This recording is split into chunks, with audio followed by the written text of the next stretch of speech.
సాంప్రదాయ cricket format కు ఆకర్షణ పెంచాలన్న ఉద్దేశంతో బీసీసీఐ కీలక నిర్ణయం తీసుకుంది. టెస్టులు ఆడే ఆటగాళ్లపై కాసుల వర్షం కురిపించబోతోంది. బీసీసీఐ మార్గదర్శకాలకు అనుగుణంగా క్రమం తప్పకుండా టెస్టులు ఆడితే ఇప్పుడొస్తున్న ఆదాయాన్ని రెట్టింపు కానుంది.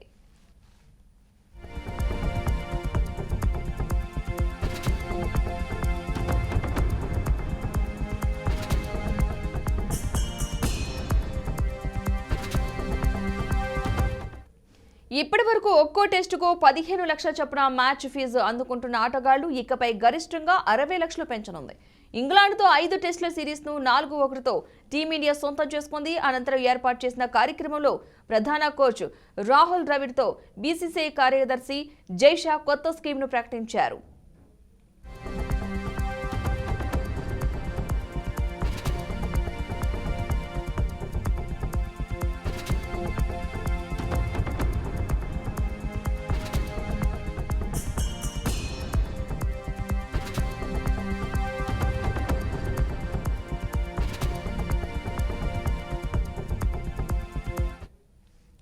భారత్ ఆడే మొత్తం మ్యాచ్ల్లో 50 నుంచి 75% మధ్య టెస్టుల్లో బరిలోకి దిగితే ఆ ఆటగాడికి మ్యాచ్ ఫీజుకు తోడు 200% ప్రోత్సాహకం లభిస్తోంది.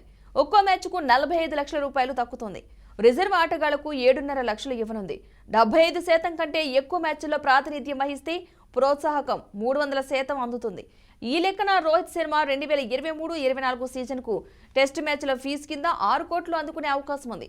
ఈ సీజన్లో రోహిత్ 10 టెస్టుల్లో బరిలోకి దిగారు.